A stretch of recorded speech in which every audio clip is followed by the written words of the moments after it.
The first time I understood my grandfather had truly passed away wasn't at the memorial. It was when a brushed steel lockbox slid across a polished conference table, straight toward me. Not toward my mother, Evelyn, not toward my father, Mark. Toward me. I'm 26. I showed up expecting condolences, maybe a watch, maybe a polite speech about legacy. My mother arrived, dressed like she was about to chair a board meeting. Pearls, cream blazer, that controlled smile she wears when she's already decided the outcome. My father sat beside her, hands clasped, eyes flicking around the room like he wanted to disappear into the carpet. Attorney Graham Foster didn't look at my parents when he spoke. He looked at me. Elias Hayes, your grandfather left instructions. Before we discuss the estate, you will open this. My mother's nails tapped once. A tiny sound, but it landed like a warning. Graham, I'm his daughter. Surely this is theatrical. Foster didn't blink. Your father anticipated you might say that. He nodded at the lockbox. My name was engraved on it in clean letters. Elias T. Hayes. Under that, read first, alone. I glanced at my parents.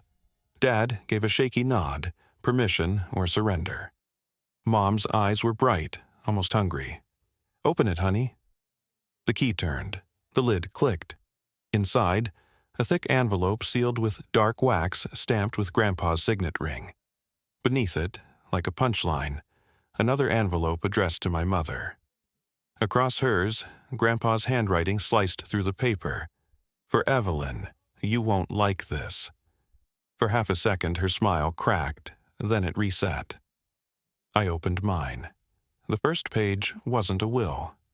It was a letter. Eli, it began. If you're reading this, then I got out before your mother finished what she's been working toward her whole life. My throat tightened.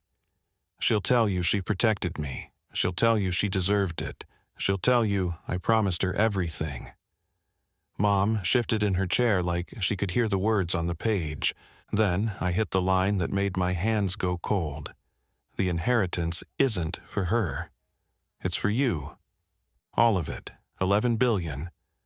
And there's a reason I did it this way. I looked up. My mother stared at the letter like it was a threat. My father wouldn't meet my eyes at all. And I realized, with a strange, sinking clarity, that whatever my grandfather planned, it wasn't only about money, it was about trust, and who didn't deserve it. Foster cleared his throat, the way people do before they say something that changes a room forever. Mr. Hayes prepared an estate plan that is comprehensive. It will be read as written. My mother leaned forward, voice smooth.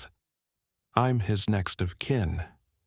And Elias is the beneficiary, Foster replied. The word sat between us, heavy and wrong. Beneficiary, like I'd won something I didn't know I'd entered. Foster opened a folder and began in that calm, careful tone professionals use when they're holding a live wire.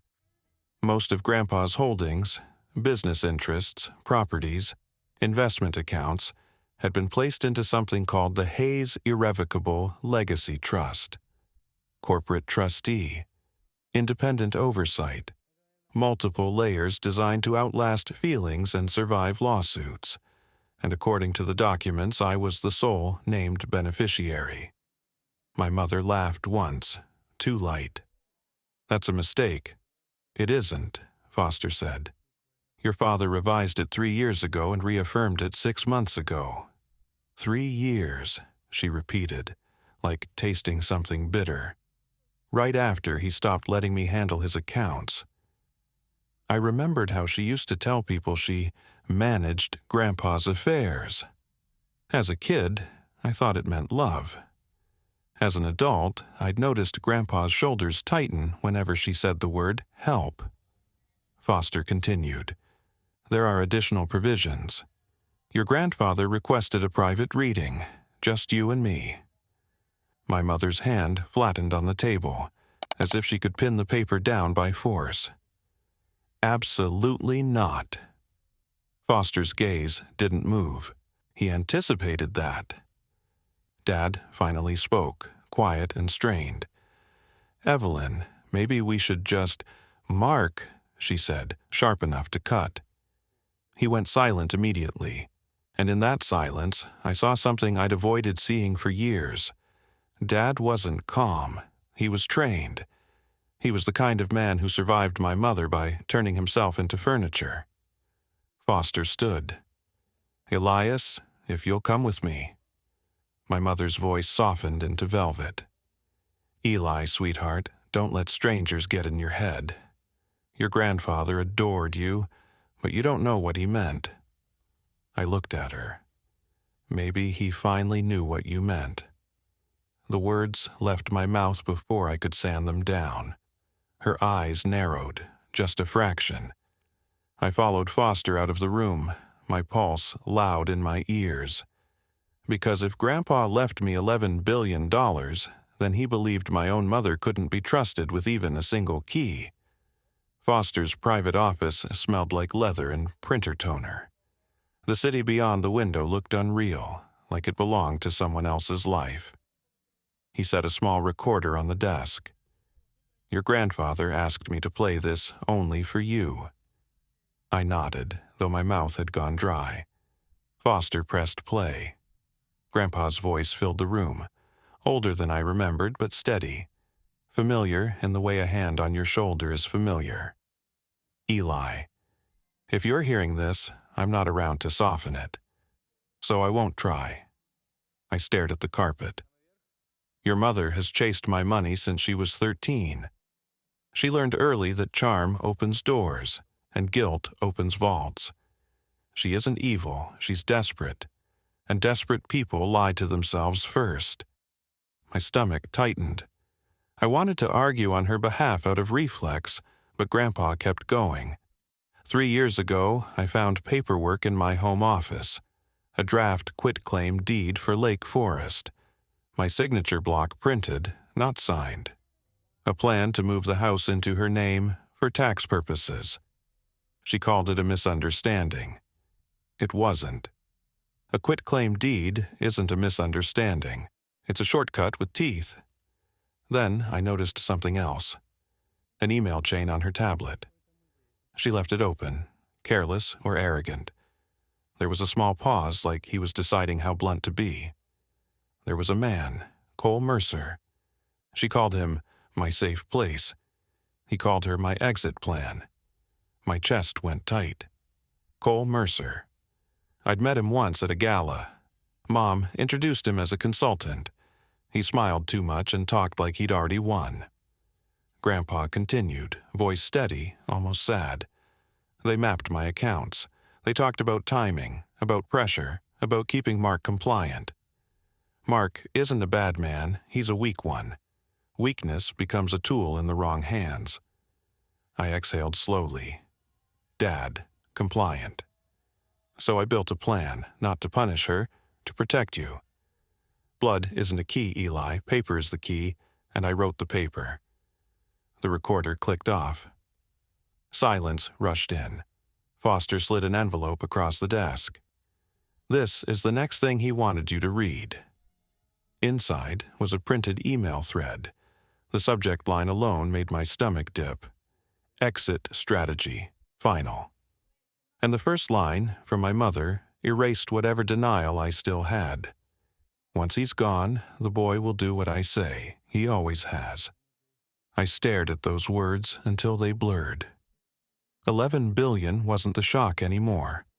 The shock was realizing my mother had been living 2 lives, one where she loved me, and one where I was leverage. And Grandpa had seen it clearly enough to build an entire fortress out of paper. Back in the conference room, my parents looked up as if I'd been gone for hours. My mother stood immediately, all warmth. "What did he show you?" "Enough," I said, and my own voice sounded unfamiliar. Foster resumed the formal reading. "I leave to my daughter, Evelyn Hayes, the sum of $5 million, contingent upon acceptance of the no contest clause." My mother's face went still. 5 million was comfortable. 5 million was also an insult to someone who'd been counting billions in her head for decades. Foster continued, and I leave to my grandson, Elias Thomas Hayes, the residue of my estate. Dad made a small, strangled sound, which, at the time of reaffirmation, is estimated at $11 billion. The room changed. Air got thinner. Even the security guy near the wall blinked like he'd misheard. My mother found her voice first. He wasn't in his right mind. Foster didn't flinch. Capacity evaluations were completed, multiple, thorough. She turned toward me, reaching for my arm. Eli, honey, he was scared. He misunderstood people. Let me help you. Let me protect you. I stepped back. Not dramatic, just clear. Foster opened another page. Additional provision. If my daughter challenges, delays, harasses, or attempts to influence the beneficiary or trustees through coercion or deceit, her distribution shall be reduced to $1. $1? My mother repeated, laughing once like it was impossible. Your father was specific, Foster said. Mom's eyes flicked to Dad. Dad stared at the table. Then she smiled, sweet again, a sudden pivot. Eli, come home tonight. We'll talk privately, as a family. There it was, the first move, not grief, strategy. I shook my head. No. Her smile tightened. I lie. I'm not signing anything, I said, and I didn't even know what I meant yet, but my mouth knew before my brain caught up. My mother's eyes hardened in a way she couldn't hide. The mask slipped, just enough to show the engine under it. As we stood to leave, Dad brushed my shoulder lightly, like he wanted to say something but didn't know how. Mom leaned in close, voice soft enough to sound loving to anyone listening. If you make this a fight, you'll regret it. She said it like a mother. She meant it like a warning. That night, I went to my apartment alone, locked the door, and sat with the letter and the email printouts in my lap. I felt like I'd inherited a kingdom and a war in the same breath. My phone buzzed until the battery begged. Mom's messages changed outfits every hour. Worried, angry, tender, offended. Dad's were shorter. Can we talk? Please. In the morning, Dad showed up alone with 2 coffees. Oat milk, he said, offering one like it was peace. He looked smaller without my mother beside him, like a man who'd stepped out of a storm and didn't know what to do with quiet. We sat at my cramped kitchen table. He stared at his hands. I didn't know it would be all of it, he whispered. You thought she'd get her way? I said. He flinched because it was true. He swallowed hard. Sometimes I helped her, not with anything criminal. I just smoothed things. I told your grandfather she meant well. I convinced him to forgive her when he shouldn't have. Why? I asked. Dad's eyes watered. Because living with her is like living with weather. You don't fight storms, you board up the windows and hope you survive. It wasn't heroic, it was honest. He slid a folded document toward me. She asked me to give you this. I didn't touch it. What is it? Dad hesitated. She says it'll simplify everything. That if you sign, the trustee will listen. That you'll look united. I opened it. It was a drafted agreement. Already written, waiting for my signature. Voluntary restructuring of trust distributions. A polite phrase that meant hand the keys back to my mother. In the margin, in her handwriting, 3 words were underlined twice. Sign it today. I looked up. Dad. His face crumpled. I didn't want to bring it, but if I refuse, she'll punish you, I finished. He nodded, shame burning in his eyes. I'm sorry, I'm asking you. Forgive me for being weak.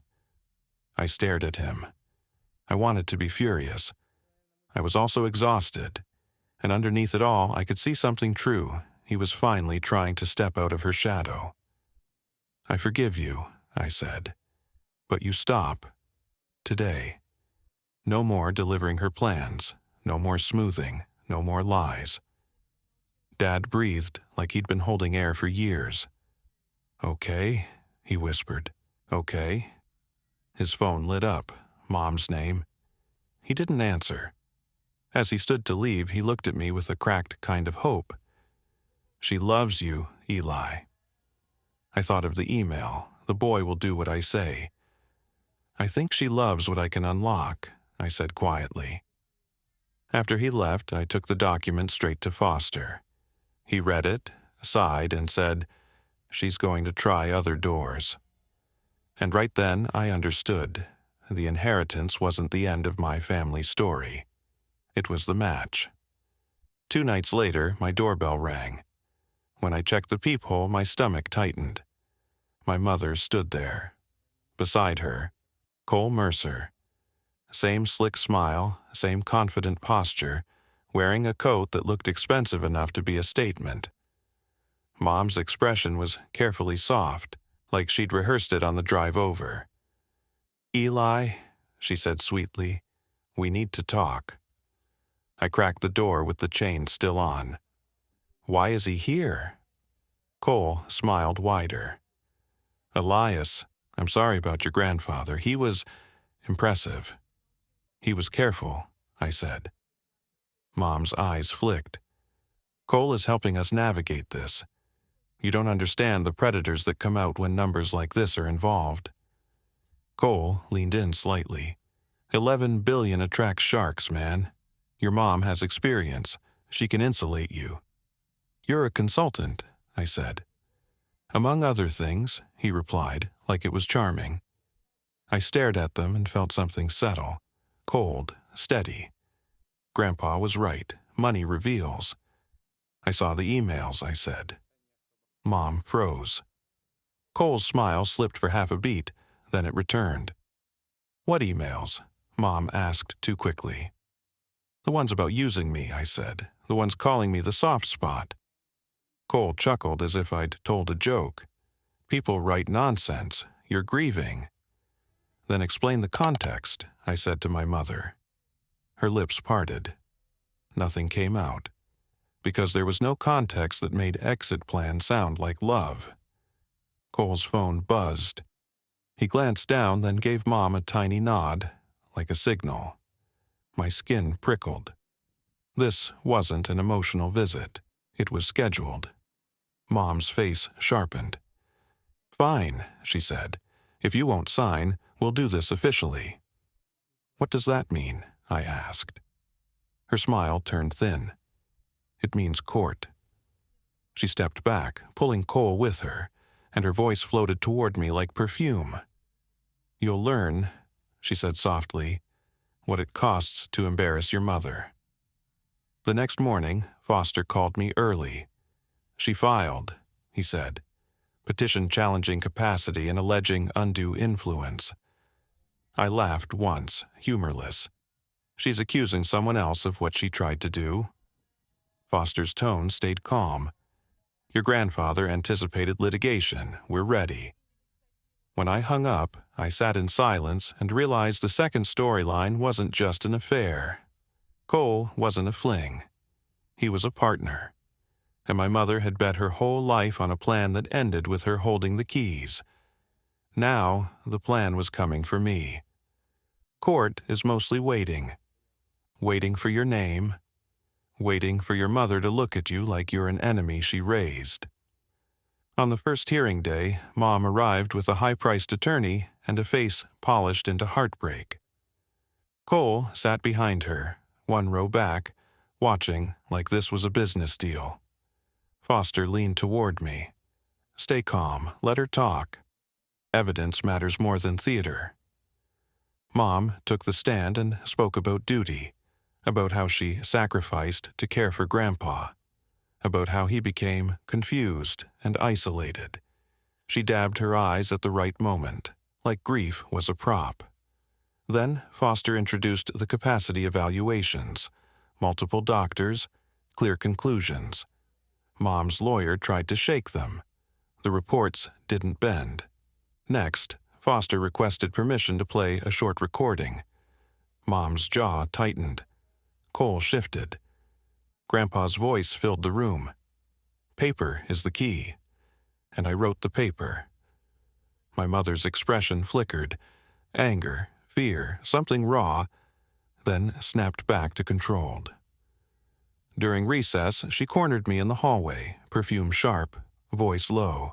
"You're letting strangers destroy your family," she hissed. "You're too young to understand what you're doing." I held her gaze. "I'm old enough to read." Her eyes hardened. "If you keep this, you'll lose us."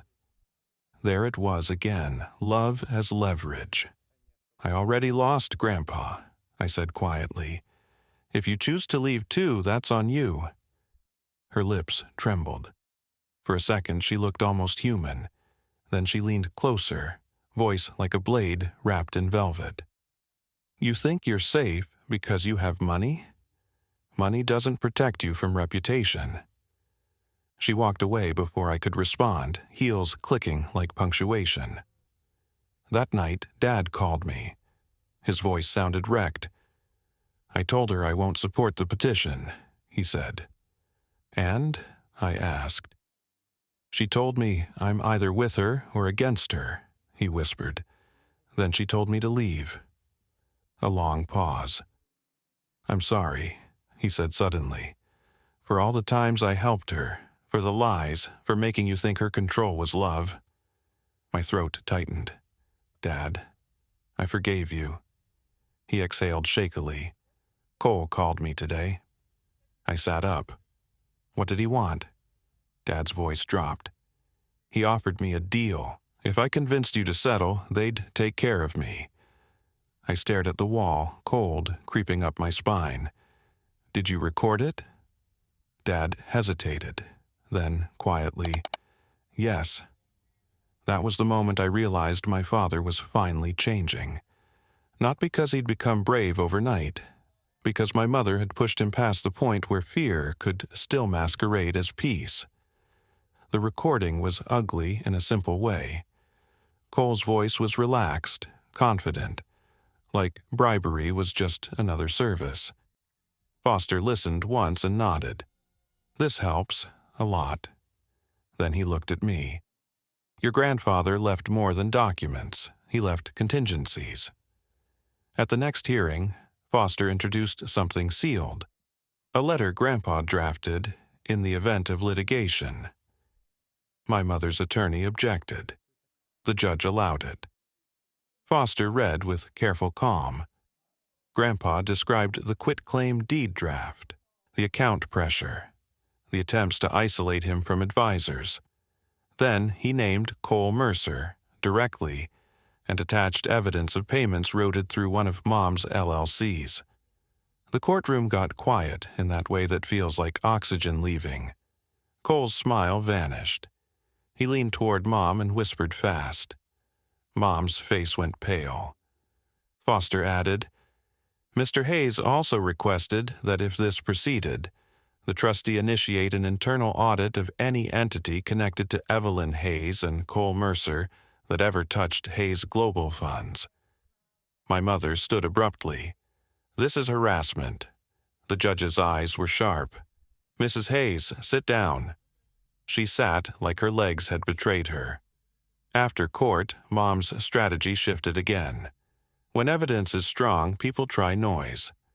Suddenly, relatives checked on me. Old family friends posted vague comments about betrayal. Anonymous accounts hinted I'd manipulated Grandpa. Nothing directly actionable, just enough to make me feel watched. Foster told me, "Don't respond, they want you emotional." But one night I broke. I stared at my phone until my vision blurred and wondered if $11 billion was worth losing the illusion of a mother. Then I remembered the email thread. Use the grandson. Love doesn't talk like that. The next morning, Dad met me for coffee. His hands still shook, but his eyes were clearer. "I'm done being her messenger," he said. I'm done being scared. I believed him, not because he sounded fearless, because he sounded tired in the honest way, the way people sound when they've finally stopped lying to themselves. And somewhere in the middle of all this, courtrooms, letters, recordings, I understood Grandpa's plan more deeply. He didn't just leave me money, he left me proof. Because he knew the most dangerous thing my mother carried wasn't greed. It was the story she told everyone, and the way people believed it because it wore pearls. A week later, Cole Mercer disappeared. One day, he was in court behind my mother, whispering like he owned the script. The next day, her attorney said he was unreachable. His number went to voicemail. His condo was empty. Like he'd evaporated the moment the paper trail started talking louder than his charm. Mom reacted the way she always did when control slipped. She blamed the closest person. That person was my father. She called him, screamed, begged, threatened, cycling through emotions like gears. When that didn't work, she tried me. At 2:17 a.m., she emailed me. Subject line, my son. It started soft. I carried you. I sacrificed. I loved you. Then it twisted. Your grandfather turned you against me. Cole is the only one who understood how unfair this was. There it was. Admission tucked inside self-pity. Cole mattered. Cole was part of it. The last paragraph chilled me. If you proceed, I will tell everyone what you did to me. I will make sure you're alone with your blood money. I forwarded it to Foster. He filed it as evidence of coercion. At the final hearing, the judge's decision was blunt. The will stands. The trust stands. Petition denied. The court noted attempted influence and warned against further harassment. Outside the courthouse, Mom walked straight toward me, hair slightly undone, eyes bright with something that wasn't grief. "Eli," she said, voice shaking, "please." For 1 second, my instincts rose. Childhood muscle memory, the urge to fix it, to apologize for a crime I didn't commit. Then I remembered Grandpa's voice. Money reveals. "I'm not signing anything," I said quietly. Her face tightened. "So you're really going to do this?" "You did it," I said. "I'm just not cleaning it up." She pivoted toward Dad, who stood a few steps away, hands deep in his pockets. "You," she spat. "You ruined my life." Dad flinched, but didn't shrink. "Evelyn," he said, voice low, "you ruined it when you decided money mattered more than your father and more than your son." Her eyes flashed. "Don't preach at me." "I'm not preaching," Dad said. "I'm leaving." Something in Mom collapsed, then hardened again, faster. "Fine, leave, both of you. I don't need either of you." She turned and walked away without looking back. A clean cut, the kind she always threatened, the kind she believed would make people chase her. Dad watched her go, tears slipping, but he didn't move. I stood beside him, chest tight, and said the only true thing I had left. "I forgave you. Keep earning it." Dad nodded, shaking. "I will." My mother disappeared into the crowd, and the cruelty of it wasn't that she lost $11 billion. It was that she chose to lose us instead of losing control. $11 billion doesn't arrive like a movie. It arrives as meetings, trustees, signatures, policies built to outlast impulse. The corporate trustee, Diane, sat across from me and said, "Your grandfather designed this to survive emotions, including yours." I respected her instantly. We structured distributions so I couldn't burn everything down out of grief or anger. We built oversight. We funded what Grandpa actually cared about. Scholarships, medical clinics he quietly supported, infrastructure projects that made no headlines but changed real lives. And still, the family noise continued. A cousin with a sudden startup, an aunt with a bridge loan, a stranger with a private settlement idea. The money didn't create these people. It just gave them a reason to introduce themselves. My mother tried 3 more times, smaller, sneakier, a reconciliation brunch hosted by a relative that turned out to be her. A mutual friend asking me to hear her out in a private room. A vague public post about betrayal that never said my name but described me perfectly. Each attempt was documented. Each one tightened the consequences. Eventually, the trust enforced Grandpa's penalty clause. My mother's inheritance became almost nothing. Not because I demanded revenge, but because she couldn't stop herself from pushing until the plan punished her automatically. Cole resurfaced months later in another state, trying to sell consulting to new people. The audit trail followed him anyway. He didn't collapse in a dramatic way. He just shrank. Doors stopped opening.